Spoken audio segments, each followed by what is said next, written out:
지금부터 경건의 예배를 하나님 앞에 드리겠습니다. 묵도하겠습니다. 하나님 아버지 감사합니다.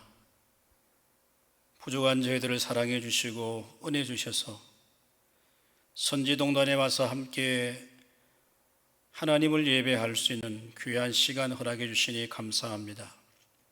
이 시간도 주의 성령이 함께 해주시고 예배를 통해 하나님 영광 받아 주시옵소서. 신령한 은혜가 우리의 심령 속에 넘치는 복된 시간 되게 하여 주옵소서. 모든 말씀 예수님의 이름으로 기도드리옵나이다. 아멘. 찬송가 212장 찬양 드리겠습니다.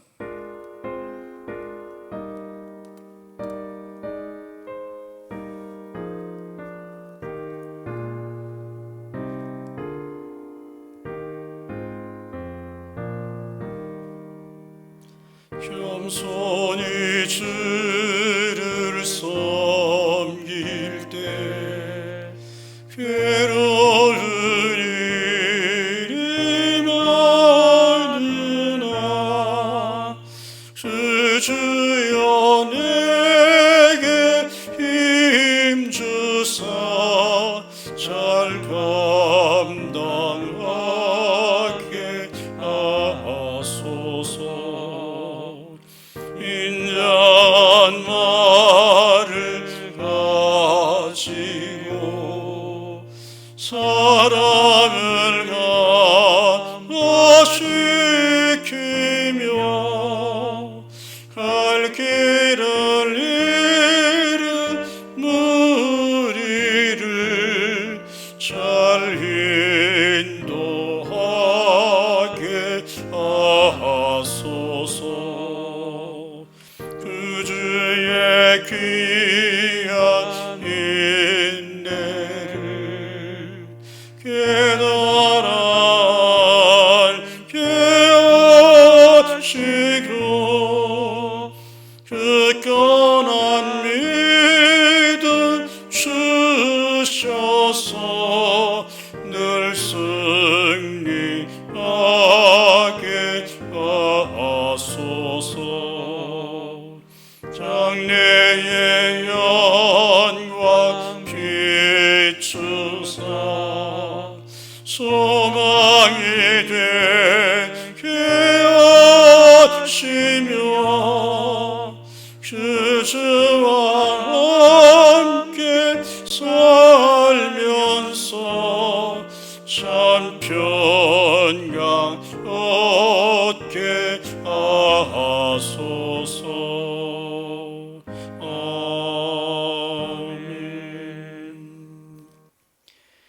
오늘 주실 말씀 시편 131편 1절에서 3절까지 제가 봉독하겠습니다. 시편 131편 1절에서 3절 말씀입니다.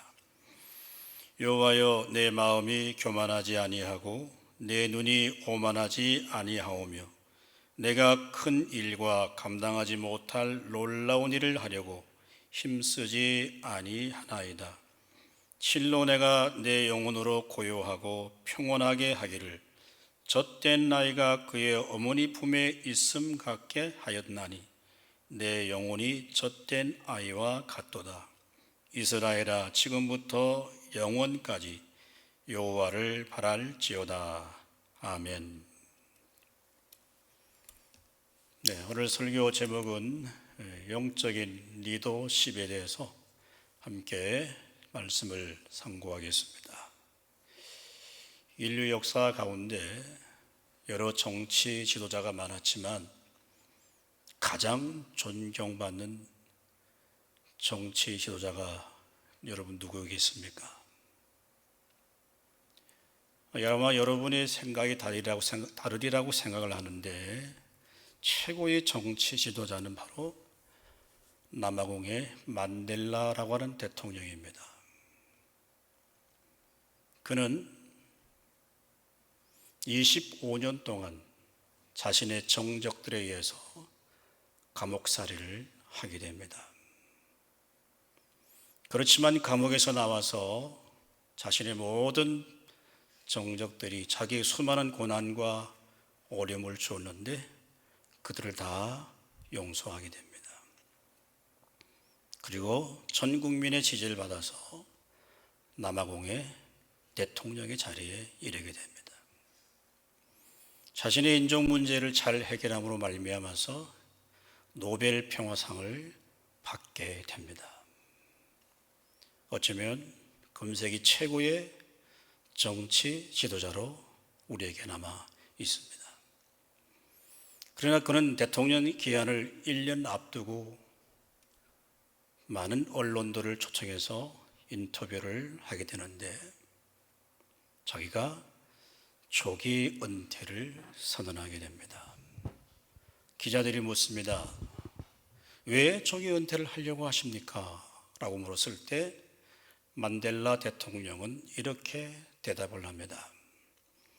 나는 내가 할 수 있는 일과 내가 할 수 없는 일을 너무나 잘 알고 있습니다. 그래서 내가 할 수 있는 일은 여기까지입니다. 라고 선언을 하고 대통령의 권좌에서 물러나게 됩니다. 자신의 한계를 인정하는 만델라 대통령이야말로 금세기 최고의 정치 지도자로 남게 됩니다. 유명한 리더십의 대화인 참 맥스웰은 그렇게 말합니다.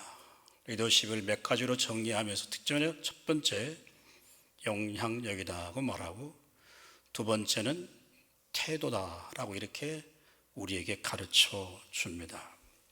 여러분, 세상적인 리더십은 통치하고 지배하고 다스리고 군림하는 것이죠. 그러나 하나님이 우리에게 가르쳐 주시고 성경이 말하는 리더십이라고 하는 것은 그야말로 서번트 리더십, 종된 리더십, 섬기는 리더십으로 바로 예수님의 삶의 모습 전체를 가르쳐서 우리에게 종된 리더십의 모습을 우리에게 가르쳐 주시는 것이죠. 종은 뭐 하는 사람이죠? 주인을 기쁘게 해드리는 사람입니다. 종은 내가 누구인가를 너무나 잘 알고 있고 결국 자신의 영역을 넘어가지 않는 자입니다. 세상적인 모든 지도자들은 자신의 목적과 성취를 위해서 달려가고 있지만 하나님의 종된 자는 끊임없이 자기가 누구인가, 자신의 한계를 하나님 앞에 인정하게 되는 것입니다. 오늘 어쩌면 우리들이 교회 속에서도 끊임없이 세속의 리더십이 행사되고 있습니다. 내가 성공하고 업적을 남겨야 하나님이 성공한다라고 생각합니다.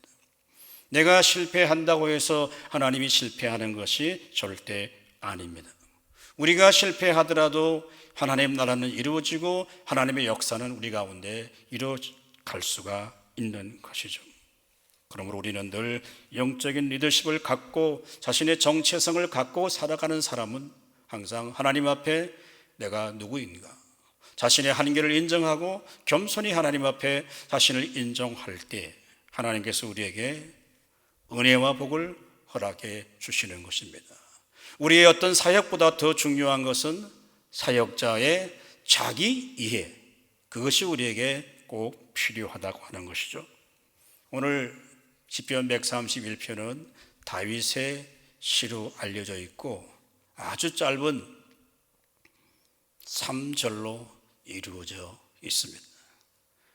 시편의 많은 부분들이 다 다윗이 기록한 것이 많지만 특별히 다윗의 시라고 표제를 붙여놓은 것은 바로 다윗의 삶과 인생 속에서 특별히 하나님을 경험하고 만났던 사건들을 그려내는 것이 그 표제가 다윗의 시라고 이렇게 기록되어져 있습니다. 오늘 시편 속에 다윗이 정말 추구하고 삶의 목표로 삼았던 소원이 담겨져 있습니다. 우리 너무 잘 아는 것처럼 다윗은 이스라엘 역사의 가장 위대한 사람으로 남게 됩니다. 그를 통해서 하나님께서 이스라엘의 통일 국가를 이루옵니다. 그러나 늘 다윗은 자신이 왕이지만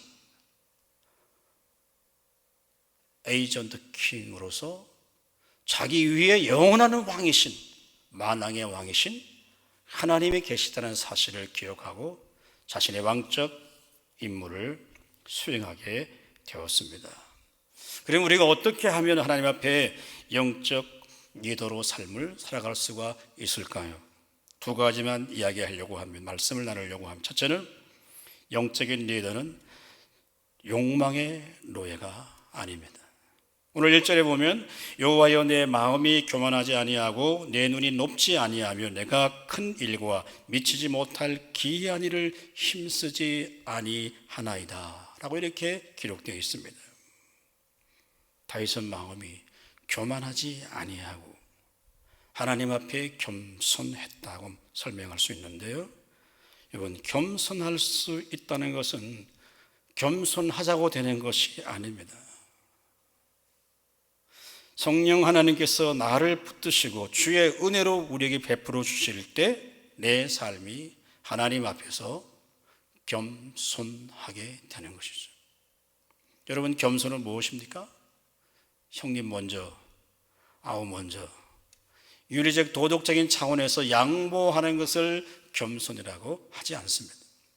성경이 말하는 겸손이라고 하는 것은 자신을 주장하고 싶은 끊임없는 사단의 소리를 거부하고 또 하나님 앞에 자리에 내려가는 것이죠. 그래서 오늘 본문의 말씀처럼 내가 큰 일과 감당하지 못할 놀라운 일을 힘쓰지 아니하나이다. 우리는 다 큰 일을 하고 싶습니다. 놀랍고 신비하고 위대한 일을 하고 싶지만, 그러나 영적인 리더, 자기 욕망의 노예가 아닌 사람은 오늘 본문의 말씀처럼 큰 일과 감당하지 못할 놀라운 일을 힘쓰지 아니하나이다. 우리는 사울과 다윗의 인생을 비교해 볼 수가 있습니다. 사울은 왕이었습니다. 모든 권위를 다 갖고 이스라엘을 통치하는 왕이었습니다. 더 이상 가질 게 없는 사울이었지만 다윗의 인기가 점점 백성들에게 칭송을 받기 시작할 때 사울은 다윗을 자신의 경쟁자로 여기기 시작합니다. 그렇지만 사울은 끝까지 자신의 인생이 쫓기는 인생을 산 사람이고, 다윗은 하나님 앞에 부름받은 자로 내가 할 수 있는 일과 할 수 없는 일을 하나님 앞에서 구분하며 살았던 사람임을 우리에게 교훈해 주고 있습니다. 사랑하는 우리 원우 여러분, 제신대학교 우리 공동체, 우리 모든 여러분, 진정한 경쟁은 다른 사람과 하는 것이 아니고 바로 자기 자신과 하게 되는 것입니다. 다윗은 힘이 없어서 능력이 부족해서가 아닙니다. 그는 자기 욕망, 야망의 노예가 아니었습니다. 우리의 욕망은 언제나 시선을 다 높은 데 두게 됩니다. 그래서 언제나 성공하는 것 같지만 궁극적으로 그것은 실패할 수밖에 없는 것입니다. 우리의 목회의 현장도 마찬가지입니다. 목사도 자기가 누구인가, 자기의 정체성을 잊어버릴 때 욕망의 노예가 될 수밖에 없는 것입니다. 오늘 하나님께서 우리를 부르시고 또 이 선지정산의 지성과 학문을, 영성을 배우게 해주시고 각자의 전공을 따라 우리를 불러주셨지만 우리는 자신의 욕망을 이루어가는 자들이 아니라 하나님이 원하시고 하나님이 기뻐하시는 것이 무엇인가를 이루어갈 수 있는 영적 지도자로 든든히 세워질 수 있기를 주님의 이름으로 축원합니다. 시편 78편 70절과 72절에 다윗의 인생을 시편은 이렇게 노래하고 있습니다. 제가 읽겠습니다. 또 그의 종 다윗을 택하되 양의 우리에서 취하시며 전양을 지키는 종에서 그들을 이끌어내사 그의 백성인 야곱 그의 소유인 이스라엘을 기르게 하셨더니 이에 그가 그들을 자기 마음의 완전함으로 기르고 그의 손에 능숙함으로 그들을 지도하였도다. 아멘. 두 번째 2절 3절 말씀 제가 이렇게 했습니다. 실로 내가 내 영혼으로 고요하고 평온하게 하기를 젖된 아이가 그의 어머니 품에 있음 같게 하였나니 내 영혼이 젖된 아이와 같도다. 영적인 리더는 두 번째, 하나님을 비전으로 삼는 자가 영적인 리더입니다. 자, 실로 내 마음이 고요하고 평온하기를 젖된 아이가 그의 어미 품에 있는 것 같도다. 다윗이 왜 평온하다고 합니까? 자기의 욕심과 자신의 야망에 불타고 있지 않기 때문입니다. 그 태도를 어떻게 고백하고 있습니까? 젖된 나이가 어미 품에 있는 것 같이 라고 했어요. 2살, 3살 되면 어미 품에서 마음껏 어머니 젖을 먹던 자녀가 젖을 떼는 것은 어머니에 마치 분리하는 것과 같습니다. 그러나 젖을 갓 뗀 아이는 그래도 어머니 품을 사모하고 열망합니다. 그런데 오늘 다윗은 뭐라고 고백하고 있습니까? 젖된 아이가 그의 어머니 품에 있는 것 같게 하였나니 라고 했습니다.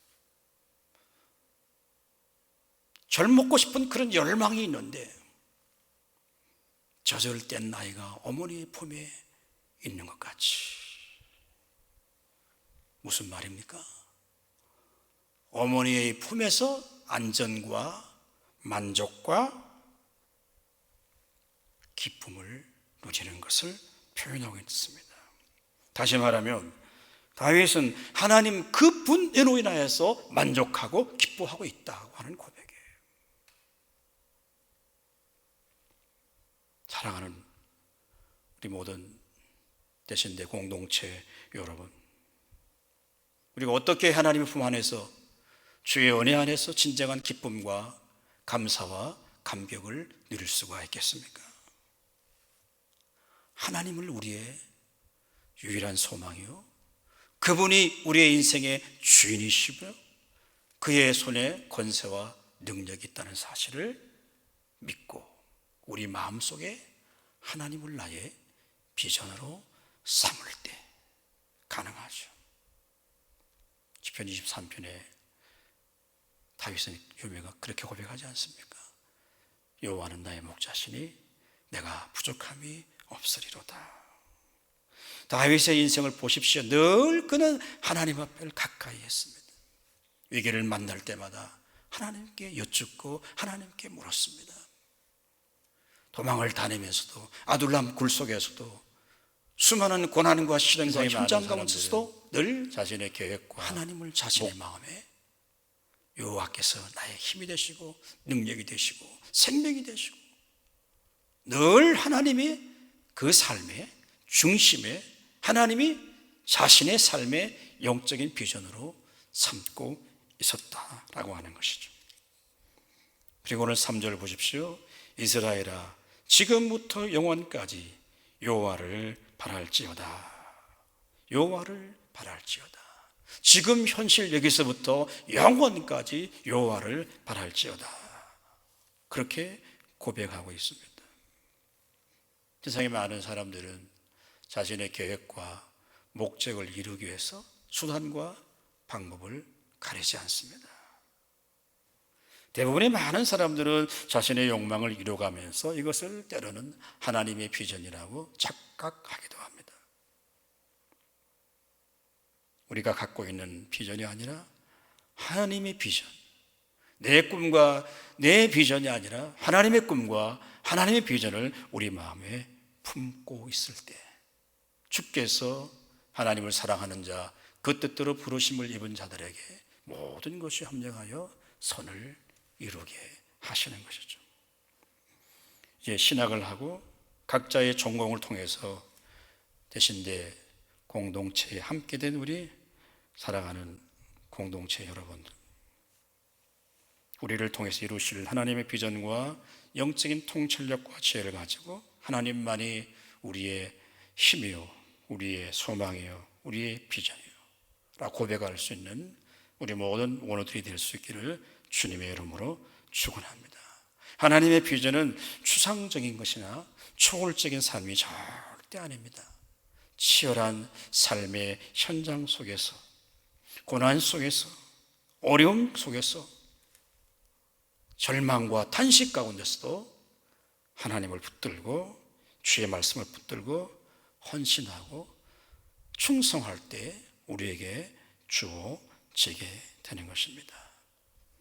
오늘 우리의 교회, 오늘 우리의 현실, 또 코로나 팬데믹으로 말미암아 수많은 사람들이 위기와 고난과 절망과 탄식 가운데 살아가고 있습니다. 이럴 때 우리의 소망을 어디에 두어야 되겠습니까? 오직 하나님께만 둘 수 있는, 하나님만이 우리의 소망이 될 수 있는 축복된 시간이 될 수 있기를 주님의 이름으로 축원합니다. 마지막으로 저에게 많은 영향을 준 영성신학자 가운데 유진 피터슨이라고 하는 영성신학자가 있습니다. 그가 쓴 책 가운데 성공주의 목회를 포기하라고 하는 책에서 이렇게 우리에게 교훈해 주고 있습니다. 목회자의 소명은 하나님 말씀의 깊이와 의미에 따라 공동체 속에서 살아가는 것이지 명예와 성공을 찾기 위해 종교의 바다로 항해를 떠나는 것이 아니다. 참 의미 있는 말을 줍니다. 다시 한번 읽겠습니다. 목회자의 소명은 하나님의 말씀과 깊이와 의미에 따라 공동체 속에서 살아가는 것이지 명예와 성공을 찾기 위해 종교의 바다로 항해를 떠나는 것이 아니다. 어쩌면 오늘 우리 시대 많은 사람들, 목회자뿐 아니라 모든 사람들이 성공에 목말라고 있고 성공을 추구하는 시대에 살아가고 있습니다. 이런 시대에 저와 여러분들을 하나님이 부르시고 소명을 주시고 신학을 하게 하시고 각자의 전공을 통해서 우리를 이 자리에 세워 주셨습니다. 오늘 다윗의 신앙의 고백이 저와 여러분의 신앙의 고백이 통해서 정말 우리가 영적인 노예가 되지 아니하고 하나님의 우리의 비전으로 소망을 삼고 승리할 수 있는 복된 한 날이 될 수 있기를 주님의 이름으로 축원합니다. 기도하겠습니다. 하나님 감사합니다. 다윗의 영적인 리더십을 잠깐 상고합니다. 이 땅을 살아가야 될 우리들 욕망의 노예가 되지 말게 해주시고 하나님만을 우리의 비전으로 삼고 우리를 부르신 목적을 쫓아 귀한 사명 잘 감당할 수 있도록 은혜를 더하여 주시옵소서. 주님을 따라가는 길이 힘들고 어렵고 때로는 절망과 고난과 시련이 우리 가운데 있더라도 날마다 우리를 붙드시고 우리와 함께 해주시는 주의 은혜가 우리 모두에게 넘치게 하여 주시옵소서. 주님이 함께 해주실 줄로 믿습니다. 모든 말씀 예수님의 이름으로 기도드리옵나이다. 아멘. 지금은 우리 주 예수 그리스도의 은혜와 하나님 아버지의 크고 놀라우신 사랑과 지금도 우리 가운데 역사하시는 성령의 위로하심과 도우심의 역사가 다윗의 영적인 리더십을 통해서 다시 한번 우리의 맡겨진 귀한 사명을 감당하고 영적 리더로서 끝까지 주의 거룩한 뜻을 이루어내기를 소원하는 모든 주의 백성들 머리머리 위에 지금부터 영원토록 함께 있을지어다. 아멘.